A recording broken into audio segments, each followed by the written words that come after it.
नाज़रीन और सामईन, एक बार फिर से डी प्रेपोजिशन आज का या प्रेपोजिशनन जैसे कि यहाँ पर जमा लिखा हुआ है, ठीक है, मजमून होगा। इसका मतलब है जार। ठीक हो गया।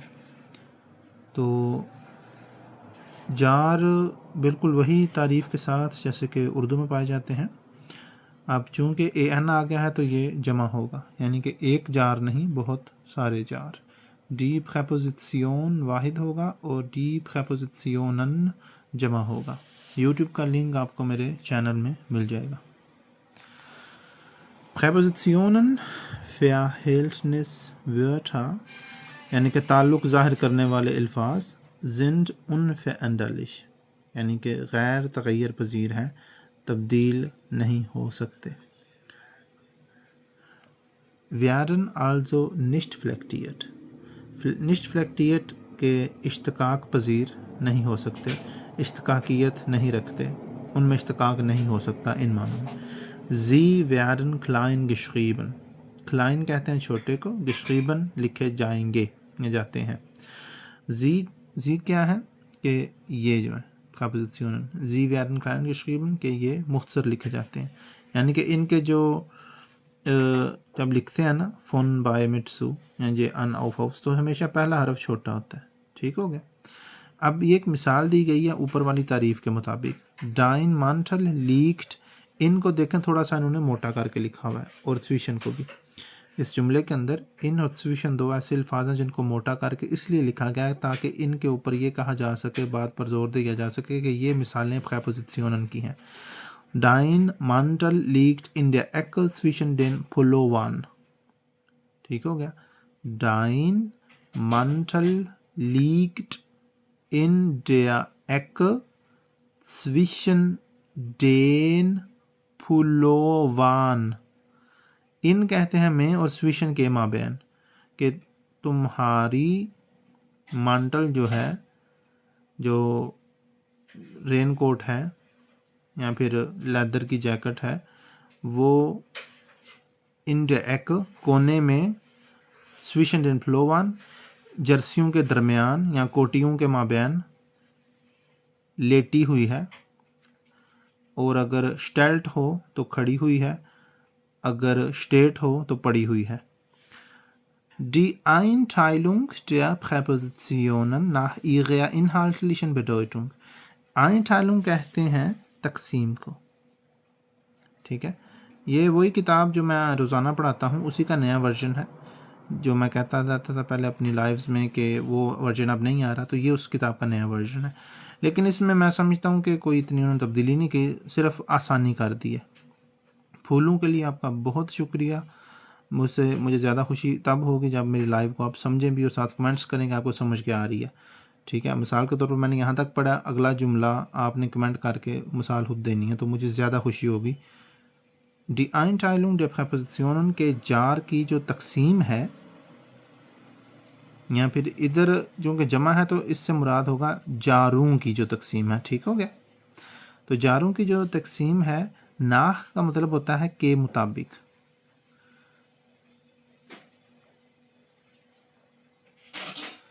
के जारों की तकसीम ईगया उनके, इनहाल्ट कहते हैं मवाद को, इनहाल्ट लिश कहते हैं मवादी, और इनहाल्ट लिशन ए एन जो है ये बेडोडूं का यहाँ पर क्या कहते हैं कि जवाल किया गया है, डेक्लिनेशन की गई है। ठीक है, मुझे लगता है ये कमज़ोर जवाल है। एक स्टाक डेक्लिनेशन होता है, एक शवाख होता है और एक किमिश्ट होता है। तो मवादी या फिर आप अंदरूनी भी कह सकते हैं, इनालिशन भी कह सकते हैं, उन मानों में यानी कि ले सकते हैं, और मवादी मानों के मुताबिक जारों की तकसीम। ठीक है, मैं साथ इधर मवादी लिख देता हूँ, लेकिन आप इससे मुराद अंदरूनी भी ले सकते हैं। ठीक हो गया, मवादी या अंदरूनी, और भी माने होते हैं। अब मैं सारी सिर्फ एक एक लफ्ज़ के 50 माने बता दूँ तो फिर मौजू कैसे आगे चलेगा। मवादी माना, ठीक है। तो die Einteilung der Präpositionen nach ihrer inhaltlichen Bedeutung का आपको मतलब पता चल गया है कि जारों के उनके मवादी मानी के मुताबिक तकसीम। आगे लिखा हुआ है wir können die Präpositionen nach ihrer inhaltlichen Bedeutung in 4 Gruppen einteilen, कि हम कर सकते हैं जारों को उनके मवादी मानों के मुताबिक 4 ग्रोहों में तकसीम। ठीक है, तो वो 4 ग्रोह कौन से हैं? पहला ग्रोह है ये, इसके आगे लिखा हुआ है ओट कॉमा राउम und Richtung। दूसरा ग्रुप है या ग्रोह है ये Zeit und Dauer, और तीसरा ये है Art und Weise का मतलब है Zeit und Dauer वक़्त और मुद्दत, Art und Weise तर्ज और तरीका, ग्रुंड वजह को कहते हैं, फोल्गे नतीजे को, स्वैक मकसद को, और ओवरजाह कहते हैं बवजह को, कि जिस वजह से ये चीज़ रोनमा हो रही है। ठीक है, तो ये 4 ग्रोह हैं इस किताब के मुताबिक कि हम जारों को उनके मवादी मानिंग के एतबार से 4 ग्रोहों के अंदर तकसीम कर सकते हैं। ठीक है, तो ये 4 ग्रोह हैं। अब ये जो ओट गाउम und Richtung है ना, यानी कि जगह, चार दीवारी और सिमत, इस एतबार से जो तकसीम की जाती है उनकी मिसालें बाइशपीले हैं अन, auf, aus, entlang, in, neben, über, vor, zwischen। ठीक है, अब इनकी मिसालें देख लें। Neben dem Kaufhaus befindet sich ein Parkplatz, के काउफहाउस के करीब एक पार्क प्लाट्स खुद को पाता है, लफ्ज़ी मतलब होगा खुद को पाता है, और तफसील में या तवज़ीह में आप समझ सकते हैं, या सादा अगर आप माना कहें कि हमें समझना चाहिए या समझाएं तो वो होगा कि काउफ हाउस के करीब एक पार्किंग की जगह मौजूद है। Neben dem Kaufhaus befindet sich ein Parkplatz। YouTube का लिंक मेरे इसी टिकटॉक के चैनल में जाएं, आपको मिल जाएगा। किसी पाकिस्तानी को अच्छा काम करते करते बहुत खुश हुआ दिल, अल्लाह आपको खुश रखे। आमीन जी आमीन, अल्लाह आपको भी खुश रखे। मेरे लिए दुआ बस कीजिएगा कि अल्लाह ताला मुझे बेहिसाब कब्र में और आखिरत में जन्नत में दाखिल फरमा दे, हिसाब ना मुझसे ले। साइट और दावा दूसरा ग्रोह है। अच्छा, अब यहाँ इसी ज़मन में एक और बात आपको बता दूँ कि wir wandern entlang des Flusses, कि हम दरिया के किनारे, वांडन कहते हैं पहाड़ के ऊपर चढ़ाई को या पहाड़ी इलाके की सैर को, दोनों मानों में आप समझ सकते हैं कि हम फ्लुस कहते हैं दरिया को। ठीक है, कई बंदे से नहर भी मुराद लेते हैं कि गाइन जो है वो दरिया है और फ्लुस जो है नहर है, तो आप ऐसे भी ले सकते हैं। मज़ीद बरा के इसका जो लफ्ज़ी या लगवी मतलब है वो फिर आप डिक्शनरी में जाकर देख लें कि ये लफ्ज़ निकला कहाँ से है, और फिर जिस लफ्ज़ से या महूज़ है या अहज़ किया गया है उसके माने को फिर बंदा फॉलो कर लेता है। वी आर वांडन एंटलॉन्ग द फ्लूसेस, हम दरिया के किनारे पहाड़ की सैर कर रहे थे, पहाड़ की सैर कर रहे हैं। तो इसी ज़माने में एक और बात जो बतानी थी वो ये थी कि इसी जो ग्रोह है ना, अक्सर किताबों में जो ग्रामर की किताबें हैं, मिसाल के तौर पर ये पोन्स है और डूडन में इन्होंने इसी को, बल्कि पोन्स के पुराने वर्जन में भी इन्होंने इसी को लोकाले प्रेपोजिशन का नाम दिया है। आपको उसका जो है ना ये मिल जाएंगे उधर इंटरनेट पर, यूट्यूब पर, कि लोकाले प्रेपोजिशन, जर्मन इंग्लिश में लोकल प्रेपोजिशंस कहते हैं इनको, तो लोकाले प्रेपोजिशन। ठीक है, मैं प्रेपोजिशन पूरा नहीं लिखता, सिर्फ पे लगा कर आगे पॉइंट लगा देता हूँ ताकि आपको पता चल जाए। तो लोकाले प्रेपोजिशन ऐसी, यानी कि ये जो लफ्ज़ है ना लोकल, जो हम इस्तेमाल उर्दू में पंजाबी में करते हैं इंग्लिश का, ये वही मतलब है। अब लोकल कहते हैं ओट यानी जगह, गाउम यानी चार दीवारी, उंडगिश्तुम यानी कि कोई सिमत, इनके मुतालिक जो मालूमात दें ना उसको हम लोकल कहते हैं, यानी कि वो लोकल के मानी में चीज़ समझी जा सकती है, वो लोकल में मानी में आती है। तो अब नेबन डेम काउफ हाउस, कि काउफ हाउस के करीब, ठीक है जी, वालेकुम सलाम यूज़र। अब करीब जो है ये क्या है, जगह है। ठीक है, कि काउफ हाउस के करीब ही जगह है, हरी शॉपिंग मॉल यानी खरीदारी के घर के करीब ही एक जगह है जहाँ पर पार्किंग की, गाड़ी सवारी के रखने की, आर्जी तौर पर रखने की जगह मौजूद है। इसी तरह वी वांडन एंटलॉन्ग, हम दरिया के करीब से पहाड़ की सैर कर रहे हैं। वालेकुम सलाम मैडम, क्या हाल है, ठीक ठाक है।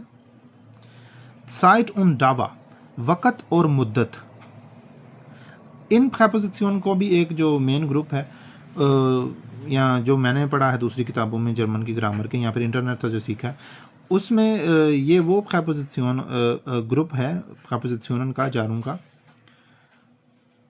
जिसमें वक़्त और दावा यानी कि मुद्दत के मुतालिक बताया जाए, जिनकी मिसालें हैं अन, बिनन, गेगन, इन, नाह, ज़ाइट, vor, während. Die Vorbereitungen waren binnen weniger Stunden abgeschlossen. तैयारियां हो चुकी थी बिनन अंदर अंदर वेनिगा स्टुंडन चंद घंटों के abgeschlossen मुकम्मल. तैयारियां चंद घंटों के अंदर अंदर मुकम्मल हो चुकी थीं. Unser Besuch kommt gegen Abend, aber nicht vor 17 Uhr. हमारा स्याह आएगा या आता है शाम के गेगन यानी करीब. आबा निष्ठ फुआ 17 हुआ, लेकिन 17 बजे से पहले नहीं, जिनको हम 17 को 5 भी कहते हैं सपहर का. मेरे ऑफिशियल उर्दू यही नाम है. आप मेरे टिकटॉक के चैनल पर जाएं, पहली या दूसरी वीडियो होगी उसमें मैंने, या तीसरी होगी शायद, उसमें मैंने अपलोड किया हुआ है पूरा तरीका ना. Die Bilder von dieser Blätter findest du in den Videos von meinen TikTok-Videos und auch in meinen YouTube-Videos. Ich habe die ganze Sprache einfach so beigebracht gehabt, dass ich diese Blätter aufgeschlagen hatte und darauf die Übersetzungen verfasst hatte. तो लोकाले प्रेपोजिशनन थी, और उसके बाद है Zeit und Dauer, जिसकी मिसाल मैंने पहले पढ़ी है. दूसरी मिसाल है Unser Besuch kommt gegen Abend, aber nicht vor 17 Uhr. तो ये जो मोटे मोटे करके लिखे गए हैं ना, ये हमको बताते हैं वक़्त और मुद्दत के मुतालिक. स्या नहीं मेहमान मुनासिब रहेगा. चलें फिर आप मुझे गस्ट का मतलब बता दें, अगर आपको ये इसका मतलब स्या नहीं लगता. अब आपने भागना नहीं, मुझे गस्ट का मतलब बता के जाने माशद के जाए. आर्ट उन वाइजे कहते हैं तर्ज और तरीके को. ठीक है, यानी कि ऐसी जार जो हमको किसी तर्ज या तरीके के मुतालिक बताएं. हट, इसकी मिसालें ये हैं अनहंड, गेगन, gemäß, mangels, mit, ohne zuzüglich. hat die Geise gegen meinen Vorschlag angetreten, कि उसने जो सफ़र है मुहालिफ मेरे मशवरे के किया है. ठीक है. Der Mann wurde mangels eindeutiger Beweise freigesprochen. मर्द कर दिया गया, mangels कमी, eindeutiger Beweise यक तरफा या वाजे सबूतों के, freigesprochen बरी, के बंदे को यानी आदमी को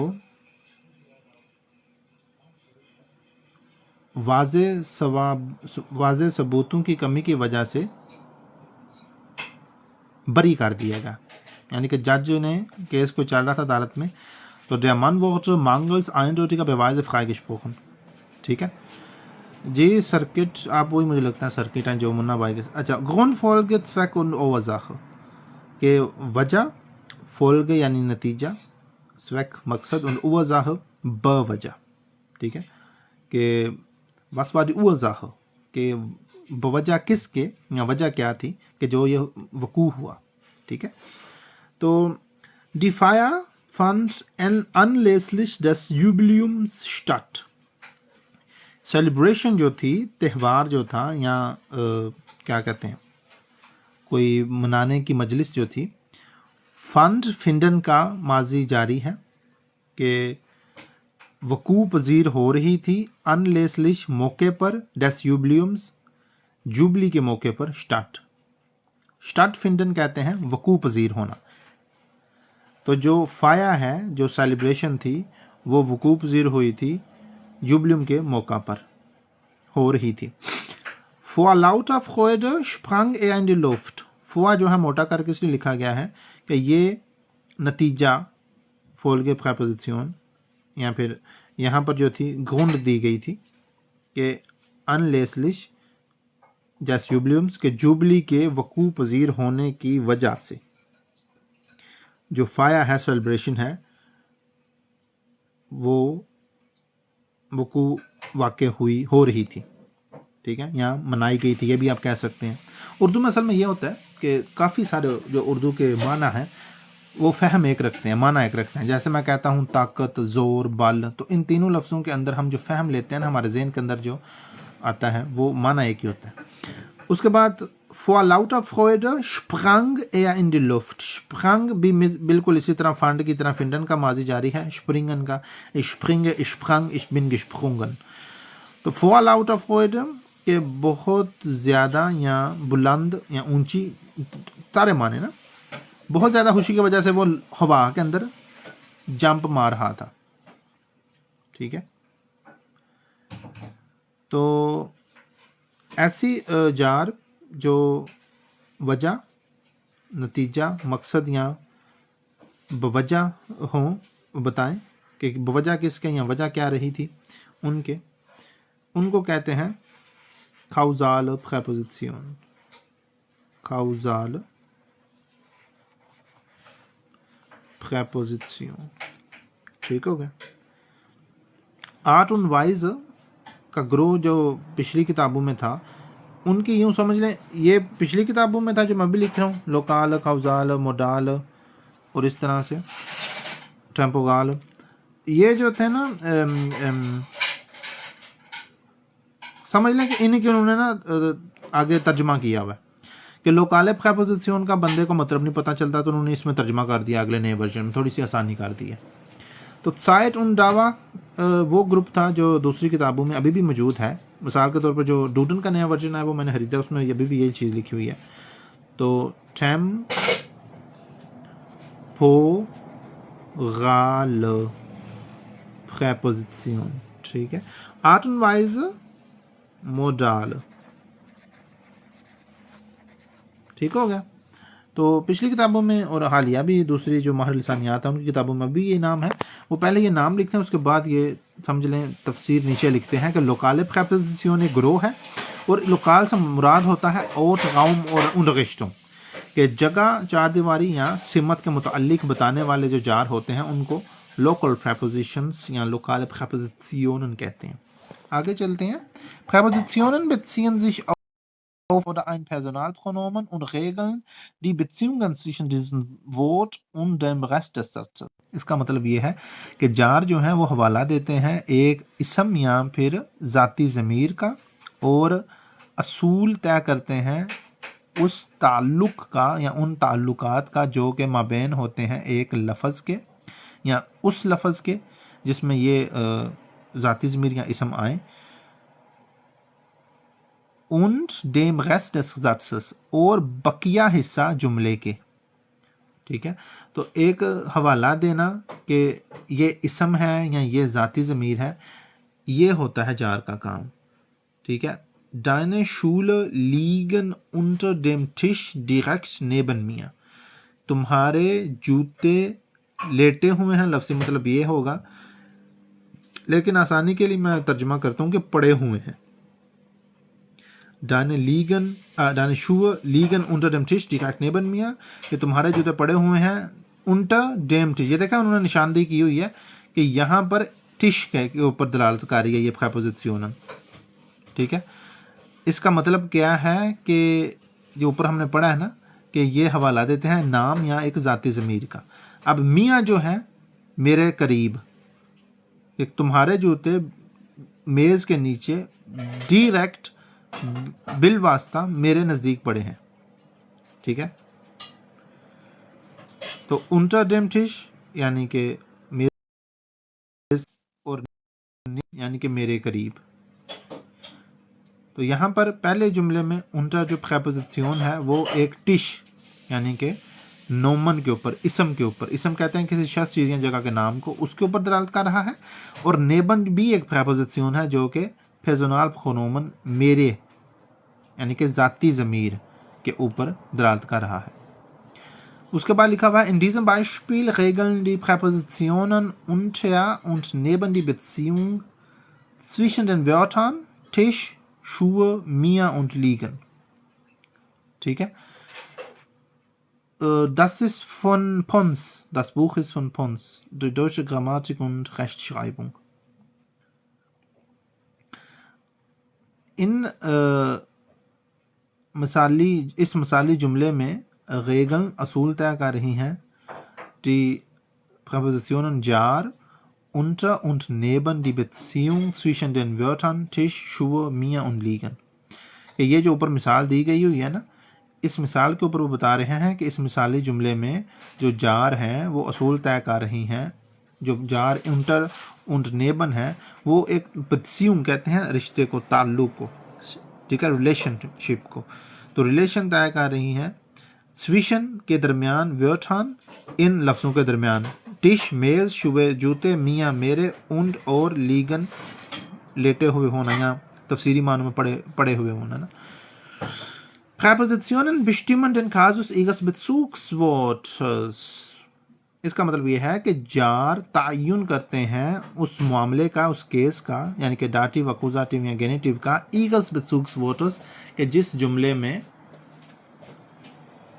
वो लफ्ज़ हो। बेजुग कहते हैं हवाला, बेजुग नेमन हवाला लेना, और बेजुग्सवर्टस होगा कि उस लफ्ज़ का हवाला। किस लफ्ज़ का? डेन खाजुस ईगसवर्टस, जिस केस के अंदर वो लफ्ज़ आ रहा हो उसका तायुन जार करते हैं। ठीक हो गया। उसके बाद Präpositionen bewirken, dass das Wort, auf das sie sich beziehen, यानी कि Bezugswort, in einem bestimmten Kasus stehen muss। यानी जार इस चीज़ का तासुर देती हैं कि एक लफ्ज़ जिसके ऊपर वो हवाला दे रही हैं, यानी कि हवालगी वाला लफ्ज़ या बहवाला लफ्ज़, एक खास मुअम्मा या एक मुकदमे या फिर एक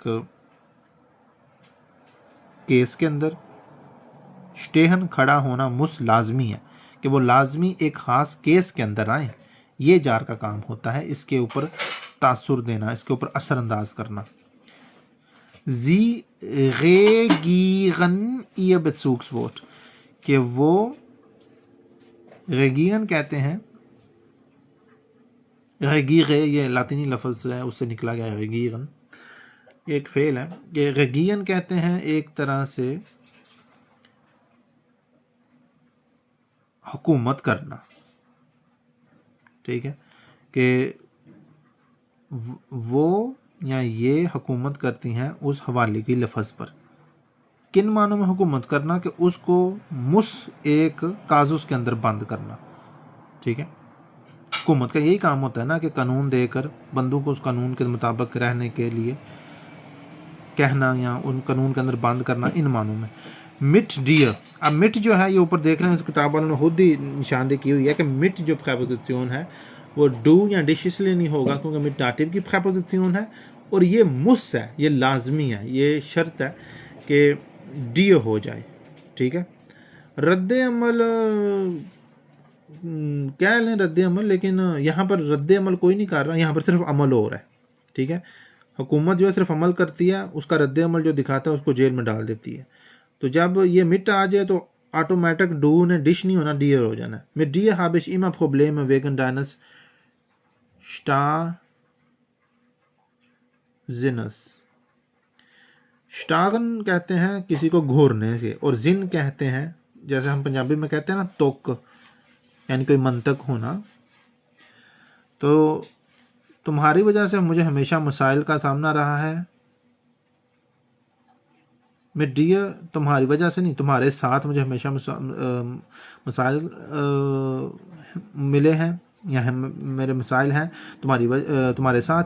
वेगन का मतलब होता है तुम्हारी वजह से। अब वेगन के ऊपर भी देख लें, उन्होंने निशानदेही की हुई है स्टारजिनस। इसका जो लफ्ज़ी मतलब आप गूगल ट्रांसलेटर से देख लीजिएगा। मुझे जहाँ तक लगता है कि घूरने की जो मंतक है ना, उसकी वजह से वेगन डाइनस स्टारजिनस। स्टार जिन लफ्ज़ है, लेकिन जिनस जो है ना ये प्रेपोजिशन गेनिटिव की है, इसी वजह से डाइन के आगे भी डाइनस आएगा कि तुम्हारी घूरने की मंतक की वजह से। काउजल वेगन डेस फायर टागस डोशिलंग वाटर साइड। डोश जो है अकुजाटिव है और वेगन जो है डाटिव है, वेगन डेस फायर टागस, ठीक है। फायर टागस का एफ बड़ा लिखना आपने, ठीक हो गया। तो उसके बाद in diesem Beispiel das bezieht sich die Präposition auf mit auf das Personalpronomen dir। इस जुमलवी मिसाल में हवाला दे रहा है, जार हवाला दे रही है, मिट जार जो है वो हवाला दे रही है ऑफ दस फेजोनाल खनोमन ज़ाती ज़मीर के ऊपर जो कि डियर है। ठीक है, डियर लफ्ज़ से, डियर नहीं डियर, डियर पर। तो मिट जब आ गई तो फिर उसने हवाला देना है किसका, डियर का, Personalpronomen dir का।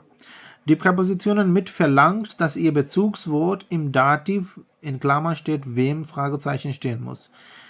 ये फैलांगन को ही ना रेगीगन कहा गया था, मुतालबा करना या फिर हुकूमत करना, दोनों तरफ से मेरे नज़दीक एक ही मान है। अगर मैं आपसे आप पर हुकूमत कर रहा हूँ या मैं आपसे मुतालबा कर रहा हूँ तो वो एक ही चीज़ है मेरे नज़दीक। जार मिट जो है वो बेसूक्स वोट के हवालगी वाले लफ्ज़ को से मुतालबा करता है कि वो लाजमी तौर पर डाटिव में स्टेन करे, डाटिव में खड़ा हो। मफूली हालत, मीम का मैंने इसको नाम दिया। मेरे यूट्यूब के चैनल पर इस पर मैंने आधा घंटा गुफ्तगू की थी डाटिव के ऊपर कि है क्या, वो जाकर आप देख सकते हैं। Deshalb steht hier auch das Personalpronomen du im Dativ dir।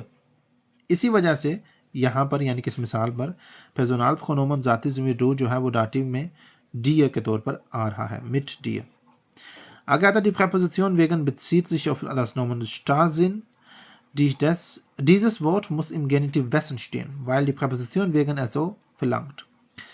अगली जो जार है वेगन, वो स्टारजिनस डाइनस स्टारजिनस इसलिए आती है क्योंकि वेसन यानी कि गेनिटिव इस चीज़ का मुतालबा करता है कि वेगन की वजह से आने वाले तमाम अफ़आल गेनिटिव में आए, क्योंकि वेगन जो है वो मुतालबा करती है कि गेनिटिव के अंदर तमाम अफ़आल भी और अस्मा भी और ज़मायर भी। जब वेगन आ जाए तो वेगन डियर, वेगन डू या डिश नहीं, डाटिव और गेनिटिव एक ही हैं। जो डाटिव में है बनता है इश्मिया बन जाता है, डूडिया बन जाता है, या ईम बन जाता है। इसी तरह इसमें भी है, गेनिटिव में भी। आगे आ जाता है Präpositionen mit dem Genitiv के जार गेनिटिव के साथ। Viele Präpositionen verlangen, dass ihr Bezugswort im Genitiv steht। बहुत सारे जार इस बात का मुतालबा करते हैं कि उनका हवालगी लफ्ज़ गेनिटिव में आए, यानी कि मफ़ऊली हालत सीन में आए। वो जार कौन से हैं? वो जार ये हैं, abseits, angesichts, anhand, anlässlich, anstelle oder anstatt, aufgrund, außerhalb, bezüglich, binnen, dank, diesseits, einschließlich, halber, hinsichtlich, infolge, inmitten, innerhalb, jenseits, mangels, mittels, oberhalb, seitens, statt, trotz, ungeachtet, unterhalb, während, वेरंड नहीं वेगंड, vegan, उमविलन, site, ये जो छोटा सा लिखा है ना ये preposition है, ये आपने वो टाइम वाला साइट नहीं लेना, ठीक है, ये एक जार है। zufolge, zu Ungunsten, लेकिन मतलब यही होता है वक्त की ना। आगे लिखा हुआ है jenseits der Straße befindet sich die alte Skihütte के jenseits का मतलब ये है, यूट्यूब के चैनल का नाम यही है जो इसका नाम है ना ऑफिशियल सुर्दू। मेरे टिकटॉक के चैनल में जाएं, आपको मज़ीद चीज़ें मिल जाएंगी इंशाल्लाह, यूट्यूब का चैनल का लिंक भी। येनजाइट्स का लफ्ज़ी मतलब एक तरह से तो होता है कि उस पार, ठीक है, यानी कि येनजाइट्स der Straße सड़क के उस पार या सड़क के दूसरी तरफ। इसका दूसरा मतलब क़यामत भी है, ठीक है, जो कि एक अदालत का दिन होगा जिसका जज अल्लाह ताला होंगे, उससे मुराद येनजाइट्स भी लिया जाता है। और इसी का मुहालिफ जो है डीज जाइट्स के इस पार, उस पार क़यामत और इस पार क्या है, दुनिया। तो डीज जाइट्स से मुराद दुनिया भी लिया जाता है, ठीक है। यानी कि ये मानियात के अंदर जब आप जाएंगे ज़मांटिक के अंदर तो लफ्ज़ों के काफ़ी सारे माने बनते हैं, उनके सियाक से ये चीज़ आवाज़ हो जाती है। Der Straße befindet sich in die alte Skihütte, sie liegt unterhalb der Schneegrenze, aber oberhalb des Bergdorfes। कि सड़क के उस पार खुद को पाती है एक शी हूट। शी उसको कहते हैं जो फट्टा नहीं होता, जो लकड़ी का टुकड़ा होता है जिसके ऊपर बैठकर लोग सर्दी में पहाड़ों से ऐसे सांप की तरह जाते हैं नीचे, यानी कि जिसके ऊपर खड़े होकर, उसको शी फागन कहते हैं। और जी लीग्ट unterhalb des Schneegrenze, कि वो लेटी हुई है, या लफ्सी मतलब ये बनेगा, इस्लाही मतलब वो पड़ी हुई है unterhalb मातहत या के नीचे, ठीक है। मातहत का मतलब भी के नीचे ही होना होता है। Schneegrenze बर्फ की हद या बर्फ की लफ्सी मतलब होगा ग्रैंड से हद को ही कहते हैं। ग्रैंड से वैसे बॉर्डर को भी कहते हैं ना, जो बॉर्डर बने होते हैं, तो उससे मुराद भी हदबंदी होती है मुल्कों की। unterhalb der Schneegrenze के बर्फ की हद के नीचे, आबा लेकिन ओबरhalb des Bergdorfes, लेकिन ब्याग पहाड़ को कहते हैं और डोफ कहते हैं गांव को, लेकिन ओबरhalb बालातर है या फिर ऊपर है, यानी कि बर्फ की हद के नीचे लेकिन पहाड़ी गांव के ऊपर, ये लफ्जी मतलब बनेगा, ठीक है। यानी कि ये लफ्ज़ बा लफ्ज़ अगर मैं मतलब करूँ तो ये मतलब बनेगा जैसे मैंने बनाया। उसके बाद ये जो औसगुफ साइशन है ना, ये उस वक्त लगाया जाता है जब किसी को मुखातब करना मकसूद हो, यानी कि मेरी गल ध्यान नाल सुनी, ये मतलब होता है इसका। आगे लिखा हुआ है D preposition dank trotz und Zeit, कि जो जार है शुक्रिया बावजूद इसके और वक़्त, क्लिंगन वी डी नोमन dank trotz und Zeit, ये जो जार हैं ये अस्मा डंक ट्रोट्स ऑन साइड की तरह सुनने में लगते हैं। अब जब आप गौर करेंगे ना, तो यहाँ पर डंक का डे छोटा लिखा है, यहाँ पर डंक का डे बड़ा लिखा है। प्रेपोजिशन के मतलब हमने सबसे पहले पढ़ा था कि जी वेरन क्लाइन की geschrieben, ये हमेशा छोटी लिखी जाती हैं, तो इसी वजह से ये देख लें यहाँ पर छोटी है। ये एक पहचान मैं बता रहा हूँ कि डंक अगर बड़ा हो तो वो जार नहीं होगा, वो प्रेपोजिशन नहीं होगी, वो नोमन होगा, वो नाम होगा, ठीक है। और थॉट्स ये भी नाम है, ये जार नहीं है, अगर छोटा होगा फिर जार होगा। साइड जो है ना वक़्त होगा, इसका मतलब जैसे कि वी फील साइड हम वनो, कि हमारे पास और कितना वक़्त रह गया है, यहाँ है। तो बड़ा होगा जब हो हरफ पहला तो वो नोमन होगा, छोटा होना ही साबित करता है कि ये जार है, यानी कि रिश्तवी या ताल्लुकी लफ्ज़ है। Sie müssen aber wie alle anderen Präpositionen klein geschrieben werden. ये लाजमी तौर पर, लेकिन वी यानी कि उन जैसे, आले अंडरगन प्रेपोजिशन बाकी उन जैसे तमाम दूसरे जारों की तरह क्लाइन geschrieben werden, मुख्तसर यानी कि पहला हरफ जो है ना वो छोटा लिखा जाना है जाएगा। अब यहाँ पर देखें कि वेगन एक प्रेपोजिशन है, लेकिन जमा क्या है, हो रहा है पर्सनल प्रोनोमन, एक जाती ज़मीर विलन के साथ, तो ये मिलकर बन जाएगा जमा विलन। ये दोनों प्रेपोजिशन है और ये भी प्रेपोजिशन है प्लस पर्सनल प्रोनोमन के जमा अपने जाती ज़मीर के। der Gebrauch कहते हैं इस्तेमाल को, der Gebrauch von wegen mit einem Personalpronomen im Dativ, wegen mir, wegen ihm, ist zwar sehr häufig, aber nur für die Umgangssprache tauglich। वो लिख रहे हैं कि वेगन जो है, वेगन मियाँ या वेगन ईम कहना, ये हालांकि बहुत आम मिलता है, लेकिन ये सिर्फ बोली यानी कि जो सड़क के ऊपर बोली जुबान बोली जाती है ना, Umgangssprache, उसके लिए है। Verwenden Sie in Ihren Texten deshalb stattdessen lieber die folgenden eleganten Wörter, कि इस तरह से वेगन ही वेगन ये इस्तेमाल करने के बजाय अपने मतनों के अंदर लीबा कहते हैं निस्बत देने को, ठीक है, यानी कि इनकी जगह आप निस्बत इन जुमलों को दें। folgenden eleganten Wörter के मंदरजा बाला eleganten Wörter को अजीम लफ्ज़ कह लें, अल्फाजों को तरजीह दें। जैसे कि वेगन मियाँ कहने के बजाय ये किताब कह रही है कि मेरी वजह से कहने के बजाय, वेगन मियाँ कहने के बजाय आप कहें माइनट वेगन, ठीक है। यानी कि माइन जो है वो क्या है, वो एक पर्सनल प्रोनोमन है।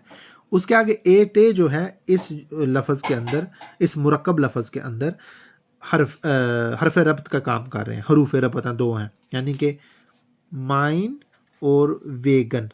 यानी माइन क्या है, पर्सनल प्रोनोमन है, और वेगन क्या है, ये गेनिटिव का जार है। और एट बीच में जो आ रहे हैं वो दोनों मुरक्कब को जोड़कर, दोनों लफ्ज़ों की किस्मों को जोड़कर एक मुरक्कब लफ्ज़ बना रहे हैं। मुरक्कब लफ्ज़ उसको कहते हैं जो एक से ज़्यादा लफ्ज़ों का मजमुआ हो या लफ्ज़ की किस्मों का मजमुआ हो। जैसे कि खिंडा गार्टन, खिंडा एक लहदा लफ्ज़ है, गार्टन एक लहदा लफ्ज़ है। लेकिन इससे मिलकर एक लफ्ज बन जाता है, इसको मुरक्कब लफ्ज कहते हैं। इसी तरह शपील प्लाट्स, शपील एक लैदा लफ्ज है जो शपीलन से माहूज है, और प्लाट्स जो है कि लैदा लफ्ज है, दोनों मिलकर शपील प्लाट्स बन जाते हैं, तो फिर ये एक लफ्ज गिना जाएगा, इसको मुरक्कब लफ्ज कहते हैं। जर्मन में कहेंगे सुजामन गेजेट्सटस वॉट, ठीक है, या सुजामन गेजेट्सटा नोमन अगर वो इसम हो।